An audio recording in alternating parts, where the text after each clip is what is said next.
जय हिंद दोस्तों, स्वागत है आप सभी का इस वीडियो में। मैं हूं मयूर मोगरे। तो आज के इस वीडियो में हम प्रीलिम्स बूस्टर वीडियो देखने वाले हैं, जहां पर रीड्स को हम स्टडी करेंगे वन लाइनर फॉर्मेट में। मतलब कि जैसे कि क्वेश्चंस आपको रीड्स पर काफ़ी बार पूछे जाते हैं। जैसे कि आप यहां पर देखोगे तो 2022 में ही आपको यूपीएससी का क्वेश्चन जो है वो पूछा गया है कि with reference to writs issued by court in India consider the following statements. तो mandamus will not lie against a private organisation unless it is entrusted with the public duty. Mandamus जो है वो यहाँ पर कंपनी के against में नहीं रहता है, अगर वो गवर्नमेंट कंपनी ही क्यों ना हो फिर भी पब्लिक माइंडेड पर्सन जो है वो पिटिशनर बन सकता है, कोर्ट में जा सकता है को वारंटो रिट इशू करने के लिए। तो ऐसे कई बार आपको क्वेश्चन पूछे जाते हैं। इवन आप देखोगे तो हर साल आपको जो रीट से उस पर क्वेश्चन पूछे जाते हैं और घुमा फिरा कर आते हैं। मतलब हर रीट में आप देखोगे तो 5-5 पॉइंट है सिर्फ जो आपको याद रखने हैं। ये अगर आप याद रख लेते हो तो सारे रीट्स आपको याद रहेंगे और आपके मार्क्स जो है वो पक्के हो जाएंगे। तो इसीलिए यहाँ पर वन लाइनर फॉर्मेट में मैं लेकर आया हूँ, जहाँ पर रीड समझना बहुत आसान है, याद रखना बहुत आसान है। और जो पीडीएफ है वो भी मैं टेलीग्राम पर शेयर कर दूंगा। तो टेलीग्राम आपको मयूर मोगरे सर्च करना है, वहाँ पर फॉलो करना है। बाकी आपकी कोई भी डाउट्स आते हैं तो आप इंस्टाग्राम पर भी मैसेज कर सकते हो, मयूर मोगरे आपको सर्च करना है। तो चलिए शुरू करते हैं। तो यहाँ पर सबसे पहले आप देखोगे रिट्स, तो सुप्रीम कोर्ट जो है उसके पास भी पावर है रिट्स इशू करने की, हाई कोर्ट के पास भी पावर है। सुप्रीम कोर्ट के पास as per article 32 fundamental right, high court के पास आर्टिकल 226। इसकी वाइड नहीं है, इसकी वाइड है। क्यों? क्योंकि ये सिर्फ फंडामेंटल राइट के लिए कर सकते हैं, ये बाकी लॉ के लिए भी किए जा सकते हैं। और आर्टिकल 32 के हिसाब से पार्लियामेंट जो है वो एम्पावर कर सकता है किसी और कोर्ट को भी कि वो रिट्स जो है वो इशू कर सके। तो ये कुछ बेसिक पॉइंट्स है जो आपको ध्यान में रखने हैं। आइए अब रिट्स पर आते हैं। सबसे पहले हम आते हैं हीबियस कॉर्पस पर। हीबियस कॉर्पस लैटिन टर्म है, मतलब to have a body of.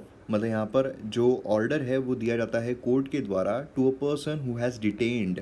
मतलब यहाँ पर अगर किसी व्यक्ति को डिटेन किया गया है, डिटेंशन मतलब आप समझते होंगे कि भाई किसी व्यक्ति को अगर अवैध तरीके से कैदी बना लिया गया है तो उसके लिए यहाँ पर इशू किया जा सकता है। क्यों? कि यहाँ पर उसको प्रोड्यूस करो भाई, बाहर निकालो, है ना। लीगैलिटी जो है वो देखो, डिटेंशन क्यों किया गया है वो देखो। अगर वो इलीगल तरीके से हुआ है तो नहीं किया जा सकता है। ये यहाँ पर जो लिबर्टी है उसके लिए यहाँ पर रेट इशू किया जाता है किसी भी आर्बिट्री डिटेंशन के अगेंस्ट में। आर्बिट्री मतलब मन मुताबिक डिटेन कर दिया गया कि चलो भाई अपने खिलाफ बोल रहा है कि चलो इसको बंदी बना लो, है ना। ये जो है पब्लिक अथॉरिटी के लिए भी इशू किया जा सकता है, प्राइवेट इंडिविजुअल के लिए भी किया जा सकता है।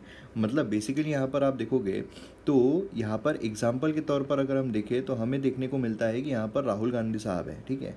अब ये यहाँ पर मोदी जी के खिलाफ भी बोल रहे हैं, अडानी जी के खिलाफ भी बोल रहे हैं। तो समझ लो यहाँ पर मोदी जी है, मोदी जी ने बोला कि चलो भाई इसको बंदी बना लो, ठीक है, एक रूम में कैद कर लो। तो मतलब डिटेन कर दिया गया है। तो क्या मोदी जी के अगेंस्ट में यहाँ पर हिबियस कॉर्पस इशू हो सकता है? बिल्कुल हो सकता है, जी हाँ बिल्कुल हो सकता है। अब यहाँ पर अडानी जी बोल रहे हैं यार मेरे भी खिलाफ बोल रहा है, तो यहाँ पर इसको मैं बंदी बना ले रहा हूँ। मैं तो प्राइवेट इंडिविजुअल हूँ, मेरे खिलाफ तो कुछ होगा नहीं, कोई कुछ नहीं कर सकता है, लेकिन इनके खिलाफ भी किया जा सकता है। तो मेंडेमस प्राइवेट इंडिविजुअल हो, गवर्नमेंट हो, किसी के भी अगेंस्ट में किया जा सकता है। ये चीज़ आपको ध्यान में रखना है।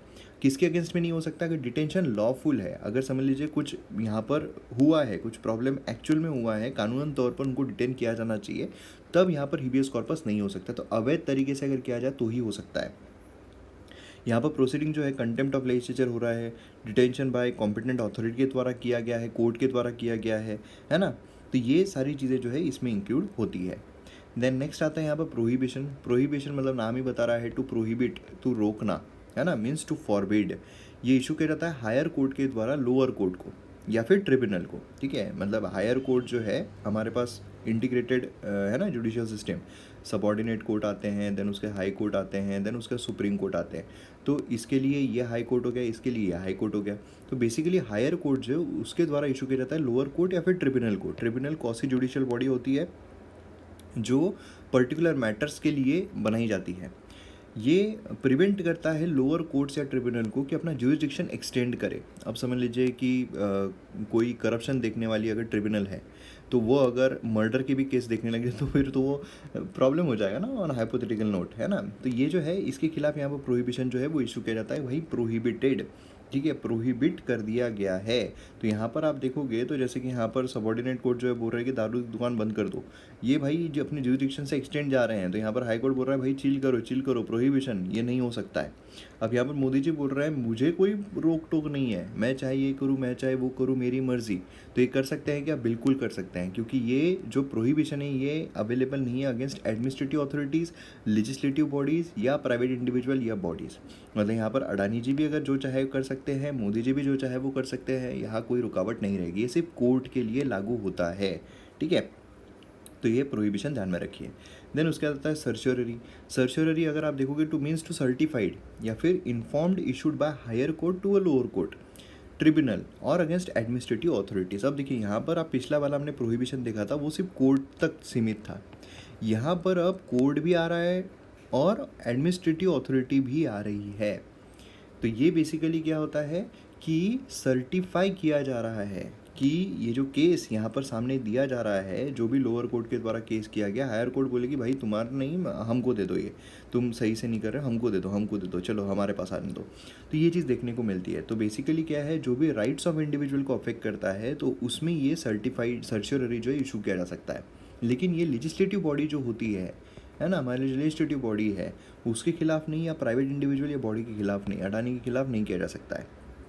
तो सर्चोररी आपको ध्यान में रखना है, ठीक है। अब मैं नाम क्यों ले रहा हूँ यहाँ पर, नाम सिर्फ इसलिए ले रहा हूँ ताकि आपको एग्जाम में याद रहे कि भाई कौन सी चीज़ अडानी के खिलाफ नहीं हो सकती, कौन सी चीज़ अडानी के खिलाफ हो सकती है, कौन सी मोदी जी के खिलाफ नहीं हो सकती, कौन सी मोदी जी के खिलाफ हो सकती है। तो ये आपको ध्यान में रखना है। Court issuing the writs can transfer a case pending with a lower court to itself. ये मतलब क्या कर सकता है, उसका जो ऑर्डर यहाँ पर दिया गया उसको स्क्वैश कर सकता है या फिर अपने ताबे में केस ले सकता है कि तुमने ये गलत किया है भाई। जैसे सबॉर्डिनेट कोर्ट ने बोला है कि भाई फांसी की सज़ा दे दो, है ना, फांसी की सज़ा दे दो भाई। यहाँ पर बोल रहा है चिल पाजी, मेरे पास केस मैं लेता हूँ। तो यहाँ पर सर्चोररी जो है वो इशू कर दिया गया हाई कोर्ट के द्वारा। तो ऐसी चीज़ें यहाँ पर हो सकती है। देन यहाँ पर मेंडेमस, अब देखिए एग्जाम्पल मैं जो दे रहा हूँ ये समझने के लिए है आपको, ठीक है, लिटरल मत लीजिएगा, समझने के लिए, ताकि आपको एग्जाम में याद रहे हमें क्या एग्जाम में लिखना है। और ये पॉइंट्स आप याद रखिए, ये पॉइंट में से ही आपको क्वेश्चन आने वाला है, 100% आता है। मेंडेमस अगर आप देखोगे तो मतलब वी कमांड, हम कमांड कर रहे हैं। क्यों मेंडेमस? मैंडेटरी, आप अगर आपकी जॉब नहीं कर रहे, आप अगर आपका काम नहीं कर रहे तो मैंडेटरीली आपको आपका काम करना ही पड़ेगा, ठीक है। आपने अगर बाहुबली मूवी देखी है तो बाहुबली में कटप्पा जो है 2 में, कटप्पा जो है उसको बोला जाता है कि भाई तुमको बाहुबली को मार के आना है।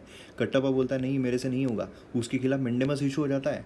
वो बोलती है कि भाई नहीं तुमको जाके मारना ही पड़ेगा उसको, मेरा वचन ही है, मेरा शासन। तो यहाँ पर मेंडेमस इशू हो जाता है। तो बेसिकली मेंडेमस किसके अगेंस्ट में इशू हो सकता है? मेंडेमस इशू हो सकता है against public body, corporation, inferior court, tribunal, government for the same purpose, ठीक है। ये प्राइवेट एंटिटी के अगेंस्ट में नहीं हो सकता है, लेकिन अगर प्राइवेट एंटिटी भी पब्लिक ड्यूटी पर है तो फिर उसके खिलाफ भी हो सकता है।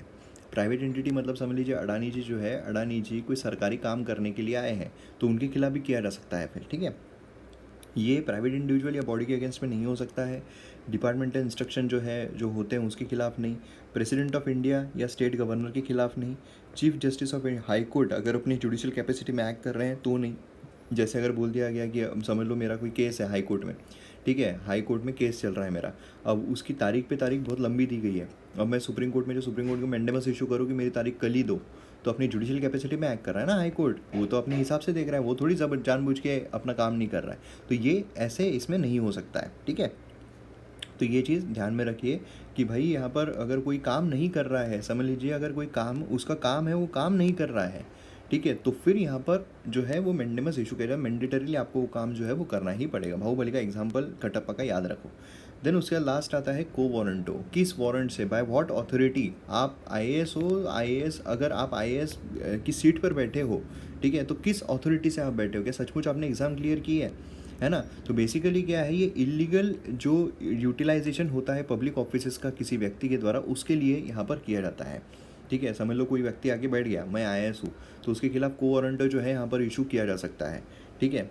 तो ये किसी भी व्यक्ति के द्वारा किया जा सकता है। समझ लो अगर मैं आईएएस की कैबिन में गया हूँ, ठीक है, और वहाँ पर मुझे लग रहा है कि भाई ये आईएएस एग्ज़ाम क्लियर करके नहीं बैठा है, तो फिर मैं को वारंट जो है उसके लिए जा सकता हूँ, ठीक है, मतलब सॉर्ट कर सकता हूँ।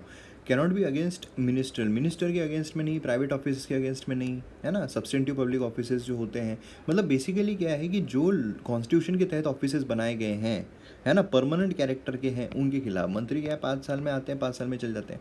तो ये चीज़ आप ध्यान में रखिए। तो ये हमें को वारंटो जो है वो देखने को मिलता है। मतलब बेसिकली क्या है, एक लीगैलिटी जो है of claim of a person to a public officer, public office में जो उसका क्लेम है वो यहाँ पर देखने के लिए, वो यहाँ पर इंक्वायर करने के लिए को वारंटो इशू किया जाता है।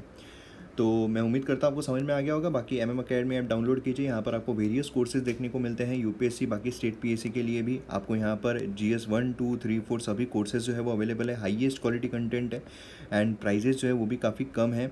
प्लस आपको पर्सनल गाइडेंस जो है ये भी मिलता है, कंसाइज नोट्स मिलते हैं, क्रिएटिव लेक्चर्स मिलते हैं, डाउट क्लियरेंस मिलता है, सब कुछ मिलता है। तो डाउनलोड कीजिए MM अकेडमी ऐप और वीडियोज़ को एन्जॉय कीजिए। तो मिलते हैं अगले वीडियो में। जय हिंद।